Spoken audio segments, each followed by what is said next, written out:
ምንጊዜም ሚዲያ የዕለቱ ጉዳይ ከመጽሐፍት ገበታ ከአድማጮች መድረክ መስታወት የቅዳሜ ወጎችና የተወልደ እንግዳ መደበኛ ዝግጅቶቻችን ናቸው። 703 475 6309 ስልካችን ምንጊዜም media@gmail.com የኢሜል አድራሻችን ነው። ሰብስክራይብ በማድረግ ቤተሰብ ይሁኑ። ምንጊዜም ኢትዮጵያ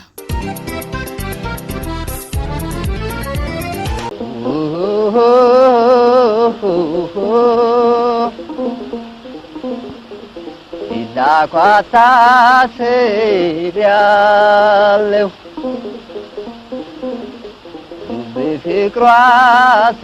Bificroasinteret Mamotineuna Atwatamerid Iambasele Temagach Inayauk migvanye በድህነቴ ላይ አንቺን ጣለብኝ አንቺን ጣለብኝ ያምባሰል ተሟጋች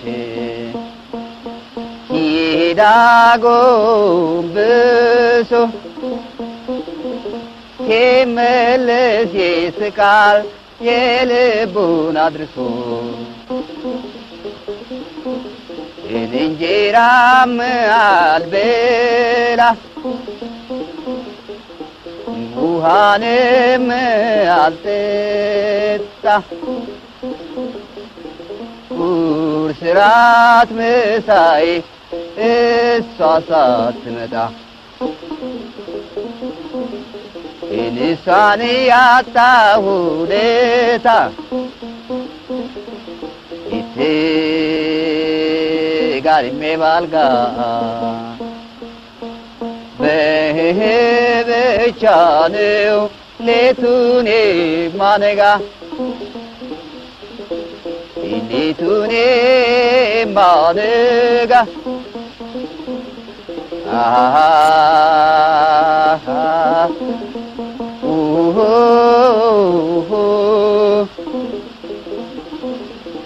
እንዳላማ ስንደቅ ኢንዬ ወጣች በጧት መጨነቅ በዛብኝ ቀን ከፊቴ ሳጣት ቀን ከፊቴ ሳጣት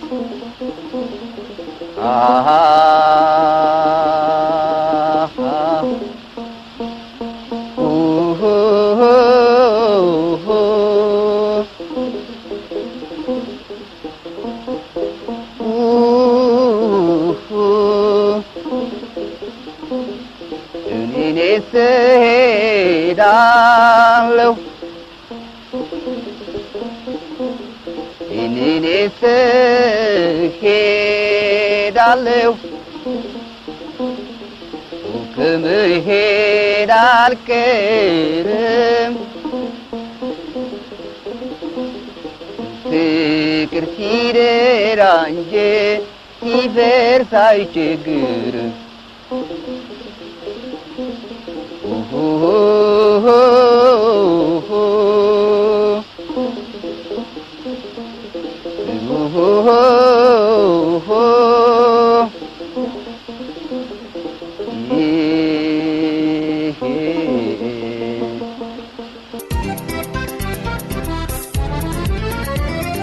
ወገቡ እንደ ላስቲክ እንዲሳብለት በማሰብ ፓስታ መብላት ከጀመረ ቆይቷል እያሉ ጓደኞቹ ይናገራሉ። ድምጻዊ ታደለ ሮባ ተጋጣሚዎቼ የሆላንዱ ሩርጉሌት እየመሰልኳቸው በፍርሃት ሲፍረከረኩ በማገኘው ክፍት ቦታ በመጠቀም የማስቆጥራቸው ቄንጠኛ ግቦች ተመልካቹን በጣም ያዝናኑታል እያለ የስነ ልቦና ጦርነት በማካሄድ ላይ እንደሚገኝ ታውቋል። እርካም ዘር ስመወርቅ መንፈስ የሚሰርቁ ዜማዎችን በማንጎራጎር የተዋናያኑን አጥቂ ክፍል ስሜት በመስለብ ከስራ ውጭ ለማድረግ ተዘጋጅቻለሁ ብሏል። የተዋናያኑ ቡድን ቀንደኛ አጥቂ የሚባልለት ሰራዊት ፍቅሬ መቀስምቱ መረብ ይበጥሳል ሲሉ አጋሮቹ አሞካሹታል። አማካዩ ፋንቱማ አንዶዬ በልምምድ ወቅት ከመሃል ሜዳ አክሮሮ የመታት ኳስ እስካሁን አድራሻው አልታወቀም ሲባል ተሰምቷል። ሁለገብ ተጫዋች ነው የሚባልለት አብራራ አብዶ ሲከላከልም ሆነ ሲያጠቃ ወርቅ ጥርሱን ብልጭ እያደረገ ተቃራኒዎቹን ማንሁለል ጀምረዋል አሉ። እንዲያውም አንዳንድ የኮሜዲያኑ ቡድን ተጫዋቾች አብራር እያሳሳቀ የሚያታድልበት ወርቅ ጥርሱ እያጥበረበረ አስቸግሮናልና አውልቆ እንዲመጣ የሚል የክስ ሪዘርቭ ገና ከወዲሁ አቅርበዋል እየተባሉ ይታማሉ። አንዳንዶቹ ደግሞ የውድድሩ ቀን ደመና እንዲሆንላቸው በድብቅ ሲጸልዩ ነበር የሚል ጭምጭምታ አለ። ብቻ የሁለቱ ቡድን ሰጣ ገባ ብዙ ነው። በአፍሪካ ሆቴል ሚና ለይተው አሸንፋለሁ አታሸንፍም በሚል አካኪ ዘራፍ ሲሉ ላስተዋላቸው የቅዳሜውን ጨዋታ ከወዲሁ በናፍቆት እንዲጠበቅ አድርጎታል። የተዋናያኑ ቡድን ተጫዋቾች አብራራ አብዶ፣ ፋንቱማ አንዶዬ፣ ተስፋዬ ገብረሃናና ሰራዊት ፍቅሬ በየተራ አስቀድሞ ለሰነዘሩት ሀሳብ የኮሜዲያኑና የዘፋኞቹ ምርጥ ቡድን አባላት ተስፋዬ ካሳ፣ አስረስ በቀለ፣ ብርሃኑ ተዘራና ዳንኤል ወልዴ የሚሉት አለ። ለረጅም ጊዜ ነው የተዘጋጀ ነው። ልምምድ እንደ ዘፋኞቹ ተቋርጦ አያውቅም። ምክንያቱም እነሱ አንድ ቀን ተለማምደው አንድ ሳምንት ሆስፒታል ተኝተው ነው ለሚቀጥለው ልምምድ የሚደርሱት። እኛ ልምምዳችን ተቋርጦ አያውቅም። በጣም ሰፊ ልምምድ ነው ያደረግነው። እርግጥ ነው በባህሪ ወክለን ነው የምንጫወተው፣ ራሳችንን ሆነን አይደለም።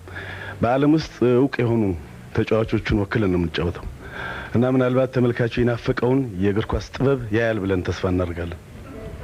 ሚስጥራችንን ሾልኮ ከየት እንደሄደ እንጂ ይህንን አሁን በሰሙት ሁኔታ አንዳንድ ነገሮች እያለፉብን ስለሆነ አሰላለፋችንን አንናገርም። ግን ከመካከላችን ወዲያው ኪፐር መሆን የሚችል አለ። ወዲያው ደግሞ ኢሚዲየትሊ 11 ቁጥር ሆነን መጫወት እንችላለን። ግን ይህን ሚስጥር አናባክን። ለመሆኑ አሰልጣኛችሁ ማን ነው? ይሄም ራሱ ሚስጥር። እኔ በኳስ ነው የምታወቀው። ብዙ ጊዜ ኳስ በጣም ነው የምንጫወተው። ቡድናችን ግን ልምምዱ ከፍተኛ ከመሆኑ የተነሳ አሁን የተስማማንበት ነገር ካለን ኃይል ቆጥበን ሙዚቀኞችን ለመግጠም ነው የምንፈልገው። ፋንቱ እንዳለው የተለያየ ቦታ ወክለን መጫወት እንችላለን። አድሎ ካለ ዳኛ መሆን እንደምንችል ነው የሚታየኝ። ዋናውና እኛ ተመልካቹ እንዲያቅል የምንፈልገው ነገር በራሳችን ምን ያህል እንደምንተማመን እና ምን ያህል ጠንካሮች እንደሆንን የቡድናችን ስብስብ ይናገራል።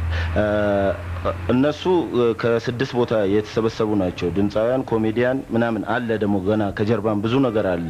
ሜዳው ላይ በኋላ በፎርፌ የሚወጡ አሉ። ከውጭም ተጫዋች አምጥተዋል ይባላል። ብዙ ነገሮች እየተከታተልን ነው። ያመለጠን ነገር የለም። እኛ ግን አንድና አንድ ነን ተዋንያን በሙሉ። እንዳውም አንድ ነገር ሰምቻለሁ። ኮሜዲያኑ ብዙ ጊዜ እነዚህ አርቲስቶች ቲያትር ቤት ያሉ ስለሚመስላቸው ኳስ ሜዳውን ስለሚዘነጉ ሁለት ቀልድ ጣል ካድረግ እናልፋቸዋለን የሚል ዘዴ አዘጋጅተዋል የሚባል ሰምቻለሁ። በዚህ በኩል ምን ያክል ዝግጅት አድርጋቸዋል? በመጀመሪያ ደረጃ ስራችን ላይ ስራ ነው። መድረክ ላይ ወጥተን አንቀልድም። ኳስ ሜዳም ገብተን አንቀልድም፣ እንጫወታለን። ኳስ ሜዳ ቢቀልዱ አንስቅም። እኛ እንደ ሰው ግን ከኳስ ሜዳ ውጪ ቢያስቁን እንስቃለን። ኳስ ሜዳ ግን ስራ ነው፣ ጨዋታ ነው፣ እንጫወታለን። እንደምናሸንፋቸውም እርግጠኞች ነን። እንግዲህ የነሱ ሽለላና ፉከራ ሰምተናል። አልፎ ተርፈው ገጸ ባህሪ ተላብሰው እንደሚጫወቱ ነው የነገሩን። እውቅ የዓለም ተጫዋቾች ገጸ ባህሪ እንግዲህ ማራዶና እንዴት እንደሚለብሱት እነሱ ናቸው የሚያውቁት። መጀመሪያ እኛ አስቀድመን አንጮህም። ምክንያቱም ፈንጂ የሚፈራው አስቀድሞ ስለማይጮህ ነው። የዛን ቀን እንግዲህ ምን ያህል መተወንና አጣጥፎ ኳስ ማግባት ምን ያህል እንደሚከብድና ምን ያህል እንደሚራራቅ ያን ያዩታል። አሁን ግን የምንለው ነገር የለም። ቢቻል የጎሉ ብዛት ሊኖረው ስለሚችል ምናልባት ነው እሱም በጉራ ሳይሆን በተግባር ስለሚታይ ኦዲተሮች ቢመጡ የተለያዩ የማይዋሹ ማሽኖች ቢይዙ አዲንግ ማሽን አንዳንድ ነገር ጎሉ ብዛት ሊኖረው ይችላል። በጣም ከልክ በላይ ሊሆን ይችላል። በተረፈ እንግዲህ ቀኑም ይደርሳል ለራሱ ሲል እዛው እንገናኛለን። አንድ ነገር ደግሞ የተናገሩት ነገር አለ። ምንድነው? እነሱ ሆስፒታል አንድ ሳምንት እየተኙ በሌላው ጊዜ እየተነሱ ነው የሚሰሩት ብለውናል። እንዳውም የተገላቢጦች ነው ነገሩ። የሐኪሞችን እጅ መስበር ይሆንባቸዋል ብዬ ነው ገምተው። እነሱ ናቸው በብዛት እንዳውም አይመጡምም። በማየት ሁሉም ይታመሙ ናቸው እንኳን ሊጫወቱ እና የዛን ቀን በደንብ አድርገን እንደምናሸንፍ አልጠራጠርም ነው የምለው። የኛ ተፎካካሪ ቡድን ተብሎ መባሉ በጣም አሳዝኖኛል። ምክንያቱም በፍጹም ሊፎካከሩ አይችሉም። እንዳየናቸው ከሆነ አብዛኞቹ በፊዚካሊም ጫጨት የማለት ሁኔታ ይታያል። በጣም ተዘጋጅተናል። የዛን ቀን እንግዲህ የጨዋታው ዕለት እንግዲህ ይለያል ብለን ነው የምንገምተው። በእርግጠኛ ጋር በፊትም በብሔራዊ ቡድን ደረጃ የተጫወቱ ተጫዋቾች አሉ። ለአየር መንገድ ሁሉ የተጫወተ እንደ ብርሃኑ አይነት ተጫዋች ስለያዝን ከበድ ነው የሚላቸው ብዬ ገምታለሁ። የኮሜዲያንና የቲያትር ሰዎችን ልዩነትም ጠቅሰው የማራዶና የፔሌ ጸባይ በጣም ይለያያል። ማራዶና በብዛት በሬዲዮ በጋዜጣ እንደምንሰማው በጣም ቀልቃላ ነው፣ ብዙ ነገሮችን ይወስዳል። የእነሱም ጸባይ ከዛ አይተናነስም። ቢሆንም የኮሜዲያንና የድምጻያን ጸባይ ከፔሌ ጋር ይቀራረባል። አስተዳደጋችን፣ ህይወታችን እና ብዙ ጊዜ እኛ የምንጫወተው እንደ ፔሌ ነው። የተያዘ ሙሉ ጨዋታ ነው። ከግማሽ ወደዛ እንጫወትም የፔሌን ታሪክ እንደግመዋለን የሚል ነው። እሱ ቢያቆመም እናመሰግናለን። ክርክሩ፣ ዛቻውና ማስፈራሪያው እየተፋፋመ ሄዶ ተራ በተራ በቃላት መጎሻሸም ቀጠሉ። ተስፋዬ ካሳ የቡድኑን ተጫዋቾች ጥንካሬና ችሎታ በማውሳት የሰጠው ሀሳብ ነው የቃላት ጦርነቱ መነሻ የሆነው። በጣም የምንተማመንበትና በመርፌ ቀዳዳ ይሾልካል። በተፈለገው ቀዳዳ ሾልኮ ወዲያውኑ አሾልኮ በሾልኮው ላይ እንደገና ሾልኮ የሚያገባው በተለይ ፈጣኑ አጥቂያችን ሀብቴ ነው። ሀብቴ ለመያዝ አይመችም። ምናልባት የሰው ኃይል ተጨምሮ 7-8 ፖሊሶች ካልያዙት በስተቀር በእነሱ አቅም ብቻ ሀብቴ የሚያዝ አይደለም። እንዲሁም ደረጀም በጣም የኳስ ሰው ከመሆኑ የተነሳ ደረጀ ማለት ኮርና ራሱ መጥቶ ራሱ ሄዶ ነው እንደገና የሚያገባው። አዎ ላላየ ሰው ሊያስቅ ይችላል፣ ግን እኛ በተግባር ስላየን ነው። እንደዚሁም ምናልባት አለባቸውን እንውሰድ። ያለባቸው ባህሪ ምንድነው? ያጠቃል። ሲጠቃ አውቆ ዝም ይላል። መጨረሻ ላይ አጥቅቶ ለቁጥር የሚያዳግት ጎል ነው የሚያገባው እና አለባቸው ደስ የሚለው ርህሩም ተጫዋች ነው። ጠይቆ ነው በረኛን የሚያገባው። የኔ ወንድም ቤት ይሻልሃል፣ አትቀየመኝ፣ ቤቱ ጋር ነው። እኔ እናንተ ወንድሞች ነን። ለነገሩ ኳስ ስላገናኘን ነው። እንደዚህ አይነት ተጫዋቾች ናቸው ያሉን። ስለዚህ እኛ ማሸነፋችን መቸስ እኛን ለማሸነፍ መመኘታቸው በእውነቱ ባልቆረጡት ሎተሪ አንደኛ ጣት እንደመመኘት ነው የሚሆነው። አረጋኸኝ ማለት ማጋነን አይሆንብኝና እያንዳንዱ ተጫዋች እኛ ጋር ሰነፍ የሚባል ተጫዋች የለም። አረጋኸኝ ማለት ሪጎሬ በቴስታ የሚያገባ ሰው ነው።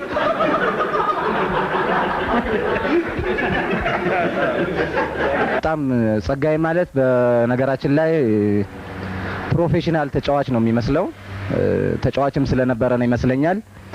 ጸጋዬ ሲያታልል ዳኛውም አይቀረውም፣ ተመልካችም አልፎ አንዳንዴ የት እንዳለ ሁሉ አይታይም። ከሜዳ ውጭ ሁሉ ያታልላል። ጸጋዬ በእውነት እኔ ምን ብዬ እንደምናገር እኔ እንጃ። በጣም በጣም በጣም ብዙዎቹን እንደ ስራ ፈት ነው የሚያንገላታቸው። በጣም እነሱ አሁን አሰልጣኛቸው ነበረ ወይስ ተስፋዬ እንደተናገረው ሁሉን ነገር ሚስተር ብለው ያዙትን በሙሉ ነግሮናል። ማን ምን እንደሚችል፣ ማን የት ጋር እንደሚሰለፍ፣ በየት በኩል ማለፍ እንዳለብን በሙሉ አሁን ጨርሰናል። በቃኛ ከነገ ጀምሮ ትሬሊንግ አናረግም። ታክቲክ ነው ምንወስዱ። ብዙም ደግሞ አናወራም። እኛ ኳስ በእግር ነው የሚገፋው፣ በምላስ አይገፋም። እሱን እናሳያለን። ዳር እስከ ዳር ያሉት ተጫዋቾቹን አስረድቶናል ተስፋዬ። አሁን የቀረው ኪፐሩ ነው፣ እሱ ነው ማለት ነው። እንኳን ኳስ ጋቢ አይዝም። ስለዚህ ለሱ ኳስ መምታት ቀላል ስለሆነ በዚሁ የኢትዮጵያ ሕዝብ ስፖርት አፍቃሪ ነው። እስከዛሬም ስቴዲየም የሚገባው ተመልካች አሁንም ይቀራል ብዬ እምነት የለኝም። ምክንያቱም ጥሩ ኳስ የኳስን ትርጉም የጨዋታን ማለት ጥበብን ለማየት የሚፈልጉ ተመልካቾች ሁሉ መጥተው ይህን የኛን ጨዋታ ይመለከታሉ ብዬ አምናለሁ። ቅድም አስረስም ገልጾታል፣ ያው ተስፋዬም ገልጾታል። የቡድኑ ጥንካሬ አሁን በአሁኑ ሰዓት የሚተላለፈውን የምዕራብ የአውሮፓን ሻምፒዮን ጨዋታ መገምገም ደረጃ ላይ ደርሰናል እንጂ ተፎካካሪያችንን ለመግጠም የነበረን ዝግጅት ባለፈው ወር ያለቀ ነው። ባለፈው ወር ጨርሰን ለነሱ ያለውን ዝግጅት እንደገና ባለፈውም በጋዜጣ ላይ ተናግሬዋለሁ። ወይ ብሔራዊ ቡድኑን ወይ ወጣት ቡድኑን እንገጥማለን ነበር። አሁን እሱንም አልፈን የአውሮፓን ሻምፒዮን እያየን እየተቸን ምን ያህል ጎልኛ ብንሆን እንደምናገባ በምናጋገርበት ሰዓት ላይ ነው የደረስነው። ወንድሞቼ በእኛው ጋሉ አሁንም እኛ ቅድም እሱ እንደገለጸው የእነሱን ያጨዋወት ዘዴ ለማየትም ሰዓት አልነበረንም፣ ብዙም አንፈልገውም ነበር። ምክንያቱም እናውቃቸዋለን ኳስን እንዴት እንደምናደርገው እኛም እነሱ ጠንቅቀው ያውቃሉ። የተናገሩት ነገር አለ። ሜዳውን አወቁ ማለት ኳሱን አወቁ ማለት አይደለም ነው። ቢያንስ ኳስ የነጠለበት ሜዳ ላይ እንኳን ረግጠን ከዘፈንና ኮሜዲ ካቀረብን ትልቅ አስተዋጽኦ አለው። እነሱ ምናልባት ትሪቡን ሆነው ጨዋታ ተመልክተው ሊሆን ይችላል። ብዙ አስቸጋሪ ነገር ይገጥማቸዋል ብዬ አስባለሁኝ። ውጤቱን ከጨዋታ በኋላ መግለጽ እንጂ አሁን አልችልም እንደሚሉት አምበሎች አይነት አባባል አይደለም በኔ በኩል ያለው። ቀደም ሲል እንደገለጽነው 6-0 የምናሸንፋቸው መሆኑን አውቀውት ቢቻል ፎርፌ ቢሰጡን ጥሩ ነው፣ ክብራቸውን እንደጠበቁ እንዲቆዩ። አለበለዚያ ግን ያው የስቴዲየም ህዝብ እኛን ተሸክሞን ከዋንጫችን ጋር ወደ በየቤታችን እንደሚወስደን እርግጠኛ ነኝ። መልካም ጨዋታ እንደምናሳይና ጥሩ ጨዋታ እንደምናሳይ እተማመናለሁ። ዋናውና ትልቁ የመጀመሪያው አላማችን አድርገን ያዝነው 6 ጎል ማግባት 8 ጎል ማግባት አይደለም። ዋናው ስቴዲየም ገብተን ኳስ ወድቋል፣ ተጫዋቾቹ አይጫወቱም እያለን ምንጮህ የኳስ ጥበብን ማሳደግ እንዴት መጫወት እንደሚቻል ጥናት አድርገናል። እኛ ልክ እንደ ቲያትር እሱን ነው ማሳየት የምንፈልገው። ጎልማ ማግባት ይቻላል፣ ምንም እኮ አይደለም። ቢያቅተን ወደ ራሳችን ጎል ማግባት አያቅተንም። ቢያንስ ጥናታችንን ጨርሰናል። ከዚህ በኋላ በወረቀት ነው እያጠናን ያለ ነው። ግን ጎልን በተመለከተ ጨዋታው ሳይጀመር 4 ካለቀ በኋላ 7 ሁሉ ልናገባ የተዘጋጀን ሰዎች ብዙ አያስጨንቀንም። የጎል አለባቸው ስቴዲየሙን አያውቁትም ሲል በጣም ነው የገረመኝ። ምክንያቱም አንድም ጊዜ በታሪክ በኢትዮጵያ ታሪክ ድምፃውያን ኮሜዲያን ኳስ ተጫውተው አያውቁም። እኛ ግን 2 ጊዜ በኢትዮጵያ ስቴዲየም ተጫውተናል፣ 2 ጊዜ ዋንጫ አግኝተናል። ስለዚህ ለኢትዮጵያ ተመልካች የሚነገረውም አይደለም፣ እነሱ ናቸው ለዘፈን ብቻ ስለሚገቡ ይሄን አያውቁም። እኛ ጨዋታ ለማየትም እንገባለን፣ እንጫወታለን። በዚህ በኩል እንደምንበልጣቸው ራሱ ሁኔታው የሚያስረዳ ይመስለኛል። ሌላው እኔ ትልቅ ስጋት አለኝ። እዛ አካባቢ የዕለት ዕለት ፋርማሲዎች፣ ክሊኒኮች ክፍት ካልሆኑና አምቡላንሶች በብዛት እንዲመጡ ካልተደረገ ኦክሲጅን ሜዳው ጎሚስታ ኦክሲጅን ካልተገኘ ጎሚስታ እዛ ካልተገኘ ምናልባት በዛው መቅረት ሊኖር ይችላል። ከ5 ደቂቃ በላይ መሮጥ አይችሉም፣ አይተናቸዋል። እና በአብዛኛው ሰሞኑም እየታመሙ ነው። ተስፋዬ ካሳም ተናግሯል። ልምምድ ላይ አልተሟላንም፣ ብዙ ጊዜ አንሟላም ሲል ቅድም ሰምታችሁታል። ይሄ የሆነው አንድ ቀን ተጫውተው ሳምንት ስለሚተኙ ነው። እና ፊያቶ የላቸውም። እኛ ጋር ምንም ችግር የለም፣ እናሸንፋለን። ተመልካቹን ፍጹም የሆነ የኳስ ጥበብ እናሳየዋለን። በእውነት ለብዙ ጊዜ የናፈቀውን የኳስ ጥበብ እናሳየዋለን። ለከፍተኛ ይጫወት ከነበረ ልጅ ጋር ስልጠናቸውን ለማየት ወደ ጃልሜዳ ሄደን ነበረ። ሁሉንም አይተናቸዋል። ጋሽ አብራርንም ጋሽ ፋንቱንም ልጅ ሰራዊትንም አይተናቸዋል። እና አየና አብሮኝ የነበረው ይሄ ነገር ስሎ ሞሽን ነው ወይስ ሪፕሌይ እንደ ቴሌቪዥን ነው እየተጫወቱ ነው እስከማለት ነው የጠየቀኝ። ይሄንን ለመናገር እንፈልገው። አመሰግናለሁ። ሙሉ ዝግጅቱን እያጠናቀቀ ያለው የሴት ተዋንያን ቡድን አባላት ችሎታው አለኝ የሚል ቡድን ካለ ወደ ሜዳ ይዝለቅ ነው የሚሉት በልበ ሙሉነት። በተለይ በገንዘብ ተገዝተው ይሁን በሌላ አይታወቅም ያለሙያቸው ከዘፋኞች ጋር በተቀላቀሉት ኮሜዲያን ላይ ጥርሳቸውን የነከሱባቸው ሴት ተዋናዮችን ወክለን እኛ ቡድኑን እንግዲህ መስርተናል። በመጀመሪያ ደረጃ ለኤልያስ ምስጋና ለማቅረብ ፈልጋለሁኝ። ምክንያቱም ሀሳቡን ያቀረበው እሱ ነው። ግን በከፍተኛ ደረጃ ልምምዳችንን እኛ ጀምረናል። ምክንያቱም ሴት ተዋናዮች በጣም በድሮ ጊዜ በፊት በትምህርት ቤት አብዛኛዎቹ የእግር ኳስ ተጫዋቾች ናቸው፣ እኔንም ጨምሮ ማለት ነው። እኔ አምበል ነኝ የሴቶቹ።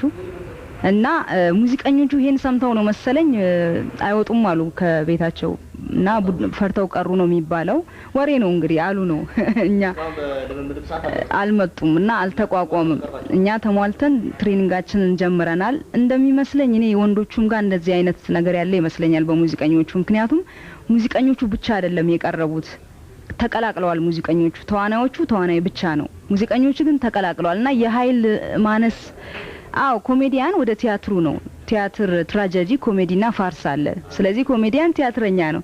እኔ እንደሚመስለኝ የኃይል ማነስ መሰለኝ ሙዚቀኞቹ ጠይቀዋቸው ይሁን ገዝተዋቸው ይሁን አልታወቀም፣ ተቀላቅለዋል። እኛ ግን ተዋናዮች ብቻ ነን እና በሴቶቹም በኩል ፍርሃት አለ። እስካሁን አልተሰባሰቡም፣ እንደውም ከቤት የማይወጡም ተብሏል።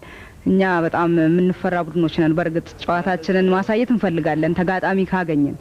ከፈሩ እንግዲህ ኮሜዲያን ወደ ሙዚቀኛ ሄዷል። አንዳንድ ወንድ እየጨመሩ ይምጡ ይገጠሙን። እኛ ወንድ አንፈልግም፣ ራሳችን እንችላለን። ወንዶቹም ቢፈልጉ መጥተው ይግጠሙን። ከቤት መውጣት ማቅቷቸው በጋርድ ነው የሚሄዱት አሉ ፈርተው። የመጣ ተጋጣሚ የለም። ግን እኔ አሁን እዚህ ከመጣው በኋላ ሳስበው ግን እኔ ከወንድ ድምጻኖች ጋር ብንጋጠም እርግጠኛ ነኝ እኔ የምናሸንፋቸው ነው የሚመስለኝ። ምንም ሴቶች ብቻ ሆነን ምንም ሞል ሳንደባልቅ ከድምጻኖች ጋር ብንጋጠም። ምክንያቱም እኔ ከመቾዲ ኮሜዲያኖች ወደ ድምጻዊነት እንደተሸጋገሩ አላውቅም። ስለዚህ አሁን ሳስበው ተጋጣሚ ያተናል። ያለው አማራጭ ከነሱ ጋር መጋጠም ነው። ካልሆነ ደግሞ ከራሳችን አርቲስቶች ጋራም ከወንዶች ጋራም ቢሆን ብንጋጠም ደስ ይለኛል። ሴት ተጋጣሚዎች አተናል። ስለዚህ ከወንዶች ከድምጻዊና ከነዚህ ከኮሜዲያኖች ጋር እነሱ እንዳሉት ብንጋጠም። እንዲያውም አንድ ሀሳብ አለ ተስፍሽ ልናገር። ያን ቀን ምንድን ያሰብነው ሜካፕ አድርገን እንደ ወንዶች ደግሞ ሜካፕ ለኛ አይደል እንዴ አድርገን እኛ እንገጥማቸዋለን ብለናል። እና ይሄውን ያለኝ ሀሳብ በከፍተኛ ደረጃ ልምምዳችንን እያደረግን ነው። አመሰግናለሁ። የጋዜጠኞቹ ቡድን አባል መላኩ ወልደ ሰንበት የእግር ኳስ ዳኞችን ቡድን በቀላሉ ለማንበርከክ አይቸግረንም፣ እነሱም ያውቁታል ለሚለው የማስፈራሪያ ቃል የዳኞች ቡድን ተጫዋች የሆነው ፌዴራል ዳኛ ዮሐንስ ስለሺ ረጋ ያለ ምላሽ አስከትሎ ሰጥቷል። የጋዜጠኞች ቡድን ዋና ዓላማ ብዙ በምንሰራቸው ስራዎች ላይ ጋዜጠኞች መጻፍ እንጂ መጫወት አይችሉም ይባላል። እንዴት አድርገን መጫወት እንደምንችል ደግሞ በዚህ አጋጣሚ የኢትዮጵያ ስፖርት ቤተሰብ በሙሉ በእለቱ በስፍራው ተገኝቶ እንዲመለከትልን እንፈልጋለን። መጫወቱን ብቻ ሳይሆን መጻፉን ብቻ ሳይሆን እንዴት መጫወት እንዳለብን ራሱ አሁን በመጫወት ላይ ላሉ ተጫዋቾችም ሆነ አሰልጣኞች ጥሩ ትምህርት የሚሰጥ ነገር እናሳያለን። አጭር ኳስ ይባላል፣ ረጅም ኳስ ይባላል፣ ሁለቱንም የመጫወት ብቃት ያለን ተጫዋቾች አሉን። ተጋጣሚዎቻችን ዳኞቻችን ናቸው። ዳኞች በአካል ብቃትና ጥንካሬው ላይ ትንሽ ጠንከር ይላሉ። ያም ሆኖ ግን እኛ ብዙ ኳሱን ይዘንባቸው ስለምንጫወት ባዶ ሜዳ ላይ ሲሮጡ እንዳይውሉ እንትን እንላለን። በተረፈ የዳኞች ቡድን ምን የማሳስበው ነገር በዛን እለት ሲገቡ ተፈትሸው እንዲገቡ እንፈልጋለን። ምክንያቱም የኛ ቡድን ሲያጠቃ በጣም ከባድ ስለሆነ ፊሽካ እየነፉ እንዳያስቆሙን እንትን ከማለት ውጪ ሌላ የሚከብድን ነገር አይመስለንም የውድድሩ እና ይህን አደራ ያለው አዘጋጅ ኮሚቴ። የጋዜጠኞች ቡድን የሰጠውን አስተያየት እኛ የዳኞች ቡድን ሰምተነዋል። እንግዲህ የእግር ኳስ ዳኞች ቡድን ከዚህ በፊት በተደጋጋሚ አዲስ አበባ ስታዲየም ውስጥ ከብዙ የተለያዩ ቡድኖች ጋር የወዳጅነት ጨዋታ አሳይተን ዳኞች ምን ያህል በእግር ኳስ እንዳለፉ ብቃታችንን አሳይተናል። እስካሁን ድረስ በሪከርድነት ሁሉ ከ80 ሜትር ጎል በማግባት የተያዘ ነው። ይህንንም የኢትዮጵያ እግር ኳስ ፌዴሬሽን ያውቀዋል። ዝግጅታችንን ከጀመርን 6 ወር ሆኖናል። እንኳን የጋዜጠኛ ቡድን አይደለም ክለብ ራሱ ቢመጣ ማሸነፍ እንደምንችል ነው ለመናገር የምፈልገው። ምንጊዜም ሚዲያ የዕለቱ ጉዳይ ከመጽሐፍት ገበታ፣ ከአድማጮች መድረክ መስታወት፣ የቅዳሜ ወጎችና የተወልደ እንግዳ መደበኛ ዝግጅቶቻችን ናቸው። 703 475 6309 ስልካችን፣ ምንጊዜም ሚዲያ @gmail.com የኢሜል አድራሻችን ነው። ሰብስክራይብ በማድረግ ቤተሰብ ይሁኑ። ምንጊዜም ኢትዮጵያ።